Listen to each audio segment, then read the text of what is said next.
Matapos namang marinig nila Tadag ang sinabi nito, hindi na sila nag-alangan pang ilahad sa mga nilalang na yon ang kanilang pakay kung bakit sila napadpad sa lugar. Mariin din nilang ipinagbigay alam na matagal na nilang inihanda ang kanilang mga sarili para kaharapin ang puwersa ng kuba. Pasensya na kayo, ngunit ikinalulungkot ko. Hindi namin mapapaunlakan ang inyong mga kagustuhan.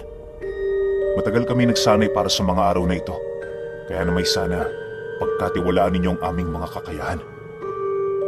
Wika ni Tadag nang mailahad na niya sa mga nilalang ang matagal ng plano ng kanilang grupo.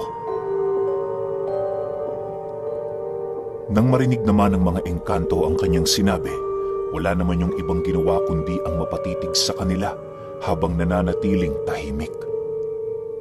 Bakas din sa pagmumukha ng mga nilalang ngayon ang animoy pagkairita sa mga katagang kanilang narinig.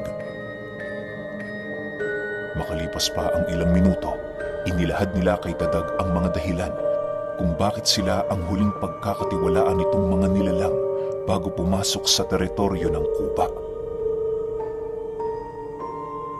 Sa pagpapatuloy ng pag-uusap nila, nasipat naman niya ang paglapit ng isang makisig na lalaki habang nagwiwika ng,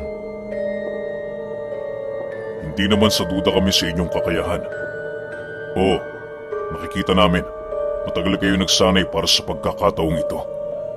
Pero maunawaan niyo din sana, hindi biro ang kinakaharap niyong panganib matapos niyong umusad sa lugar na ito. Nakahanda ba kayong iwan ng inyong pamilya para lamang makipagsapalaran sa hukbo ng kuba? Marami na ang sumubok, lahat sila hindi man lang umabot ng ilang araw pagpasok sa teritoryo nito." Kasabay ng pagwika ng lalaking yon ay ang pagramdam naman nila Tadag ng kakaiba nitong presensya. Sa estado at tono ng pagsipat nito sa kanila, tila bang nagbibigay ito ng hudyat kay Tadag para makipagduelo. Sinubukan naman niya yung iwasan pero ang lalaki na mismo ang nagyayang makipaglaro. Makalipas pa ang ilang minuto, wala na ngang pagpipilian itong si Tadag. Karamihan sa mga engkantong naninirahan sa mansyon, ramdam na nila ang kagustuhan nitong makita siyang makipaglaban. Dahil sa pangyayaring yon, minabuti ni Tadag na humingi ng basbas kay Tandang Ibok. Naniniwala siya, lahat ng magiging pasya ng bawat isa sa kanila ay manggagaling sa ermitanyo. Matapos namang marinig ni Tandang Ibok ang kanyang sinabi, tumangulang naman ito habang nagwiwika ng, "Ibigay mo ang lahat ng iyong makakaya. Ipakita mo sa kanila na hindi tayo mahina. Tandaan mo, iho, nakasalalay sa duelong ito ang magiging kapalaran ng ating grupo." Dahil sa sinabi nito, mas lalong nagkaroon ng dahilan itong si Tadag para manalo. Upang mapaghandaan nila ang nalalapit na tunggalian, minabuti muna nilang bigyan ng espasyo itong si Tadag nang sa gayoy magkaroon yon ng sapat na panahon para makapagtaas ng bakod at poder sa katawan. Kinahapunan, bago pa man lumubog ang araw, tumungo sila sa unahang bahagi ng mansyon kung saan merong isang malapad na patag na lugar. Pagdating nila roon, nasipat nila ang paglitawan ng iilang mga engkanto sa paligid na animoy nagbibigay ng proteksyon sa lugar na kanilang paglalabanan. Sa isang iglap, nakarinig sila ng tunog ng mga tambol na naghuhudyat sa nalalapit nilang duelo. Pagsilay nila sa pagpasok ng mga engkantong may dalang mga sibat, doon nila nasilayan ang lalaking walang pang-itaas na kasuotan. May daladala yung mahabang talibong at marami yung ukit sa katawan gamit ang kulay pulang tinta. Sa wangis nito at sa pamamaraan ng paghawak nito ng armas, agad namang naramdaman ni Tadag ang lalim ng karanasan nito sa pakikipaglaban. Pagharap ng nilalang sa kanya, agad naman itong itinarak ang kanyang talibong sa lupa habang dahan-dahang nagsasagawa ng ritual. Sinubayan din niyo ng iilan nitong kasama na siya namang naging dahilan para masindak siya. Hindi niya mawari pero pakiramdam niya kakaiba ang ritual na kanilang nakikita. Bagaman may tiwala siya sa kanyang mga gamit, hindi niya pa rin maiwasang pangilabutan sa ginagawa ng katunggali niyang mandirigma. Makalipas pa ang ilang minuto, naramdaman naman ni Tadag ang pagtigil ng kanyang mundo matapos niyang marinig ang kaptan na nagwiwika sa kanyang isipan ng, "Huwag kang mag-alala, nasa tabi mo ko. Hindi ka nila magagapi sapagkat ang ginagawa nilang ritual ay para ialay sa anak kong diwata ng digmaan. Sa kahit na anong aspeto ng buhay, hindi matutumbasan ng anak ang kanyang ama." Matapos naman yung marinig ni Tadag, naramdaman niya ang paggaan ng kanyang katawan. Nag-umpisa na din niyang masilayan ang mga diwatang napapaloob sa katawan ng kanyang mga kaibigan, hudyat na dininig nito ang mga katagang inilahad ng kaptan. Maya-maya pa, matapos ang ritual na nakikita nila, bahagya namang natigilan ng mandirigma na parabang nakasilay ito ng espesyal na bagay sa katawan niya. Kahit kitang-kita na noon ni Tadag ang pagkasindak nito, animoy pilit pa rin yung itinatago ng engkanto. Maya-maya pa, bigla naman itong hinugot ang talibong nito sa lupa at mabilisang sumugod sa kanya. Dahil sa bilis ng nilalang na yon, tila bang hindi ito masunda ng ordinaryong paningin ni Tadag. Sinusubukan naman niya yung sabayan, ngunit nararamdaman niyang naaabot na ng kanyang katawan ang limitasyon nito. Inaasahan naman yun ni Tadag, lalo pat walang pisikal na anyo ang ginagamit ng engkanto. Maaaring ang nakikita nila doong wangis, bunga lamang ng sabulag at panglalaro nito. Sa pag-uumpisa ng kanilang labanan, tanging punya lamang ang kanyang inilabas. Hanggat maaari, iniiwasan niyang ipakita sa mga manonood ang tinatangan niyang latigo sa kadahilanang nakatadhana lamang yung gamitin para sa labanang magaganap sa pagitan niya at ng kuba. Sa pagpapatuloy ng pangyayari, halos hindi maipagkakaila ni Tadag ang lakas ng kanyang katunggali. Bagaman malalim ang mga nakabaong sumpa at pangontra sa punyal niyang yon, tila bang labis itong naaapektuhan ng lakas ng talibong. Makalipas pa ang ilang minuto, sa hindi inaasahang pagkakataon, bigla namang naramdaman ni Tadag ang pagbabago ng pamamaraan ng pakikipaglaban ng engkanto. Pag-atras nito, mabilisan naman itong ibinuwelo sa kanyang bewang ang hawak nitong armas habang seryosong nakatingin sa mga mata ni Tadag. Sa isang iglap, bigla naman yung naglaho at kasabay nito ang pagsilay niya ditong lumitaw sa likuran niyang bahagi. Alam niyang lumapat sa kanyang katawan ng talibong na yon, kaya na may bahagya siyang natigilan para pakiramdaman ang kanyang sarili. Sa muling pagharap ng engkanto sa kanya, kitang-kita niya ang pagngisi nito habang hinihintay siya nitong bumagsak. Dahil sa ginawa ng nilalang na yon, kung kaya't inaasahan naman ni Tadag na hindi na ito makakapalag kung sakali mang sugurin niya yon ng mabilisan. Paghawak niya ng mahigpit sa kanyang punyal, walang pagdadalawang isip naman niya yung sinugod habang mabilisan yung inuundaya ng saksak. Nang magkaroon siya ng pagkakataon para tadyakan yun sa dibdib, agad naman niya yung ginawa na siyang naging sanhi upang bumagsak sa lupa ang mandirigma. Dahil sa bilis ng pangyayari, lahat ng mga kasama nito ay halos hindi makapaniwala sa kanilang mga nakita.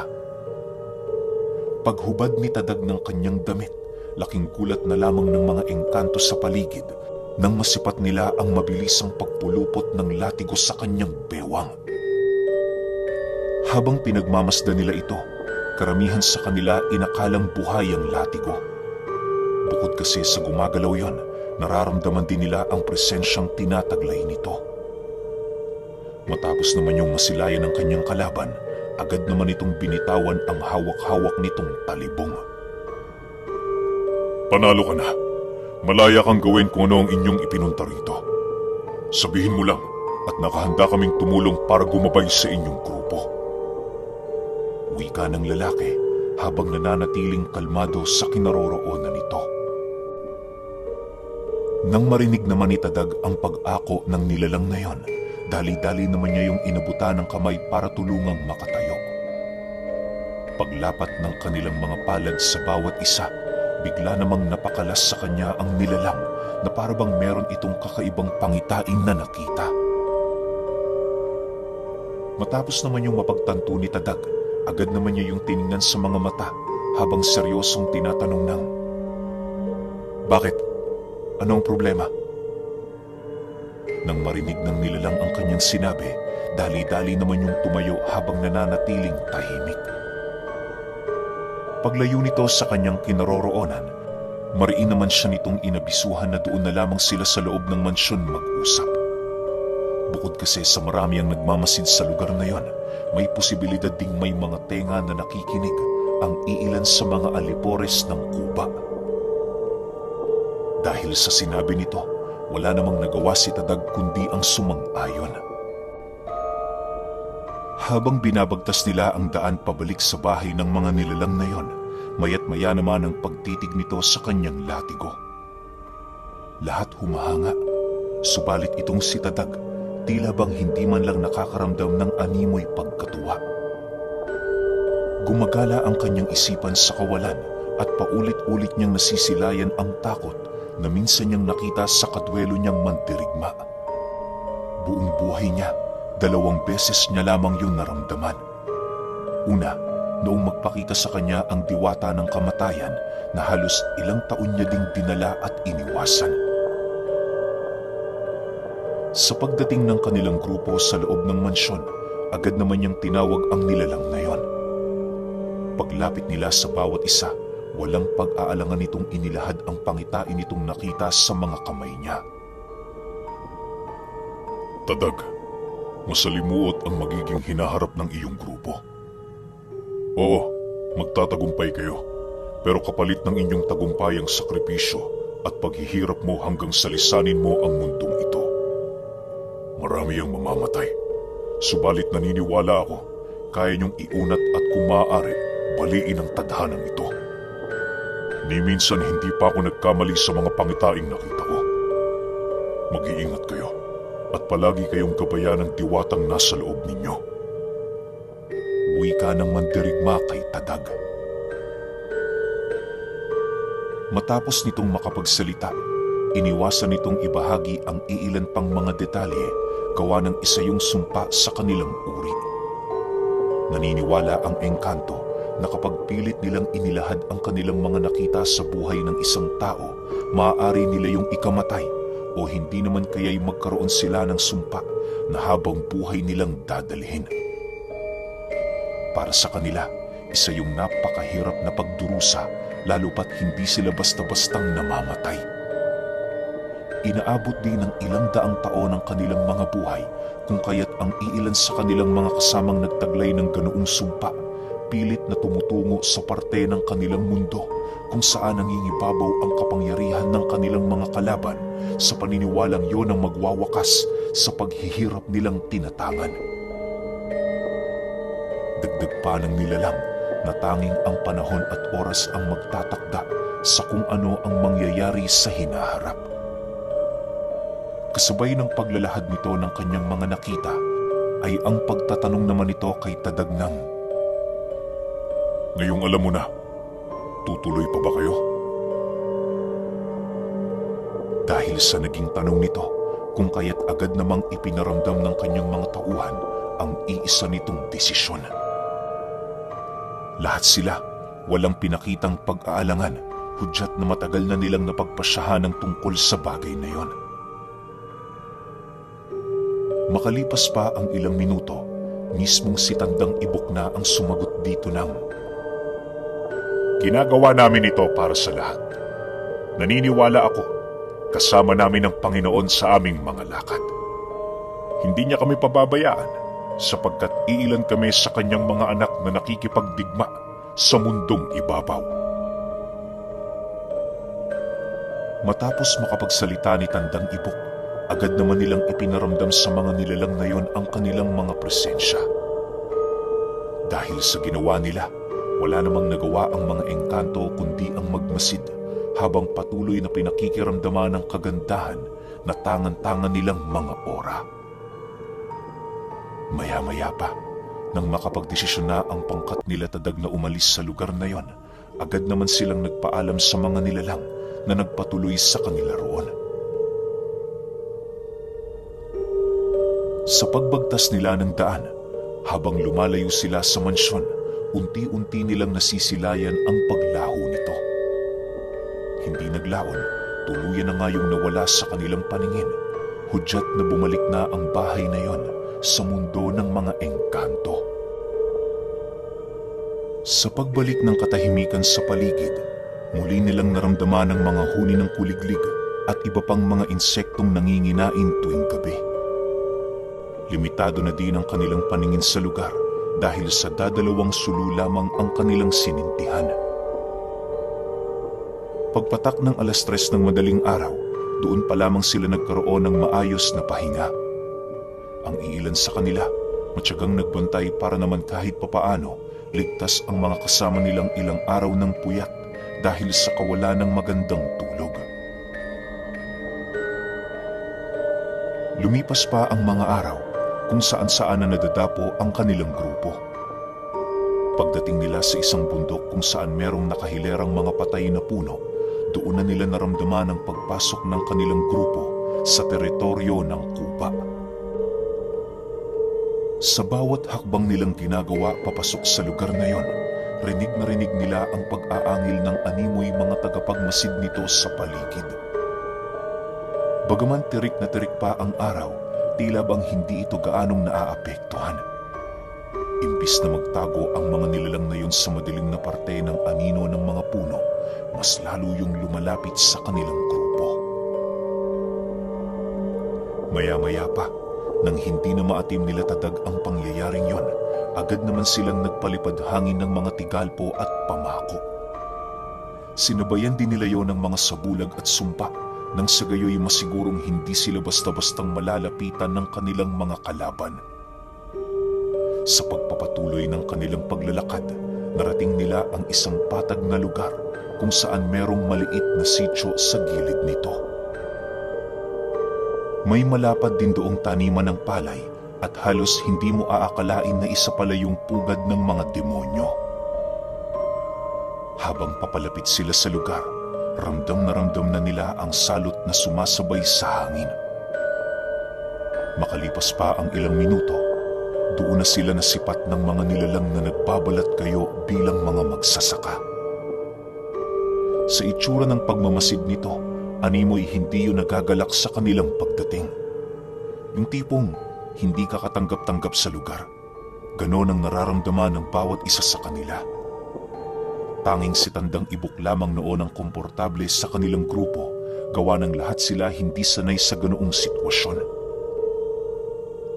Kadalasan kasi, kapag meron silang pinupuntahang lugar, mainit ang pagtanggap ng mga tao pagpasok nila rito. Nang marating na nila ang sentro ng sityo, doon bumungad sa kanila ang mga matatandang animoy kanina pang naghihintay sa kanilang pagdating. Hindi pa man sila nakakapagsalita, agad naman sila nitong inabisuhang lumayas sa lugar habang patuloy silang sinisindak ng masama nitong ora. Dahil sa pangyayaring yon, patuloy namang nagmatigas ang grupo nila Tadag upang maipakita sa mga ito na hindi sila natatakot sa mga nilalang na naninirahan sa lugar na yon. Makalipas pa ang ilang minuto, unti-unti namang tumaas ang tensyon sa paligid, hudyat na kinakailangan ng maghanda ng kanilang pangkat. Pagbunot nila Tadag ng kani-kanilang mga armas, bigla naman nilang narinig ang pag-aangil ng mga ito, kung kaya't minabuti nilang maging alisto. Maya-maya pa, habang nakikiramdam ang grupo niya, narinig naman niya ang isang matandang magsasaka na seryosong nagwiwika sa kanila ng, "Nangahas kayong pumasok dito. Hindi na kayo makakalabas." Kasabay ng pagwika ng nilalang na yan, paisa-isa naman nilang nasipat ang mga nilalang sa paligid na unti-unti nang ibinababa ang mga dala nilang mga gamit. Maya-maya pa, Nang mapaligiran na sila ng mga ito, doon na yun pa isa-isang umatungal.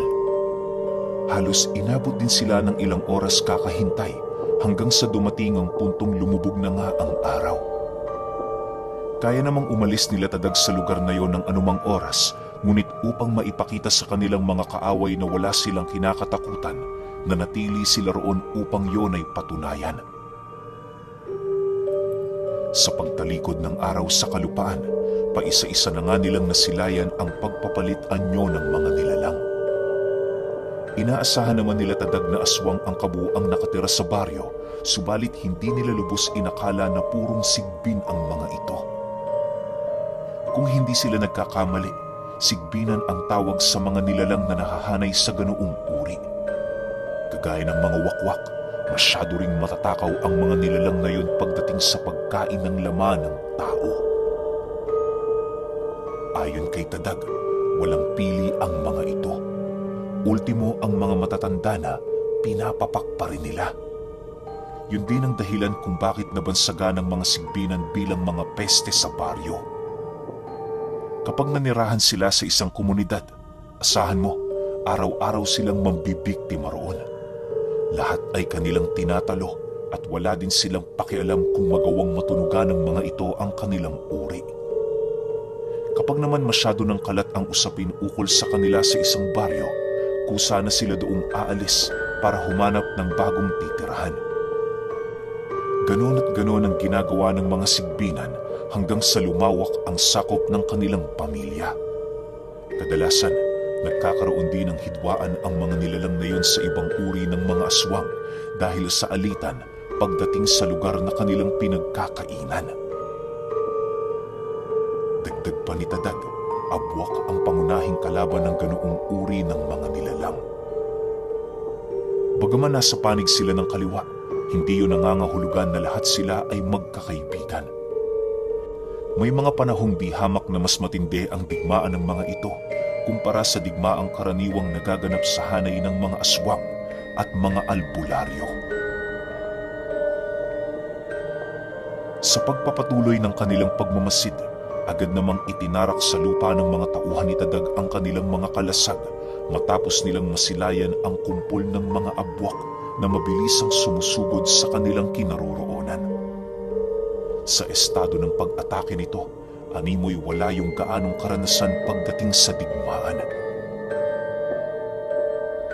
Habang itinutulak yon ng kanyang mga kasama, dali-dali naman niyang inutusan sila Manong Kamat na lumusob. Lahat sila harapang nakipaglaban sa mga nilalang na yon gamit ang mga bago nilang mutya na nakuha. Makalipas pa ang ilang minuto, halos wala nang nagawa ang mga sigbinan kundi ang umatras. Agaw pansin din doon si Manong Kamat sa kadahilan ng kahit anong gawin ng kanilang mga kalaban, tila bang wala yung kakayahan upang mapabagsak ang albularyo. May mga pagkakataon ding nasisipat niya yung pinagtutulungan na ng mga aswang, subalit hindi man lang ito nagagawang mapaatras. Lumipas pa ang kalahating oras, wala nang nagawa ang mga sigbinan kundi iabandona ang kanilang mga tahanan. Habang tumatakbo ang mga ito papalayo, panay naman ang ginagawa nitong pagsigaw na parabang humihingi ng tulong. Karamihan sa mga takas purong mga bata na halos wala pang muwang. Inaasahan naman nila Tadag na mga yanggaw na ang mga ito. Ngunit hindi yun rason para yun ay kanilang patulan. Napagdesisyonan nila, wawalisin na lamang nila ang mga natitirang alipores ng Kuba sa oras na natapos na ang kanilang misyon. Sa pagbalik ng katahimikan sa paligid, nasipat nila ang isang batang nanatiling nakaluhod malapit sa bangkay ng ama nito. Paglapit nila roon, gulat na gulat naman sila Tadag nang mapansin nilang hindi man lang yon nasisindak. Nang mapagtanto nilang hindi gaanong natatakot ang bata, dahan-dahan naman nila yung kinausap ukol sa lugar na kanilang kinaroroonan. Ano man ang ipagtatapat nito, paniguradong magbibigay yon ng malaking benepisyo sa kanilang grupo. Sa mga susunod na tagpo, doon malalaman ng kanilang grupo ang bawat baryo at tribo ng mga aswang na kinakailangan nilang daanan bago marating ang lokasyon ng pinuno ng kanilang kalaban.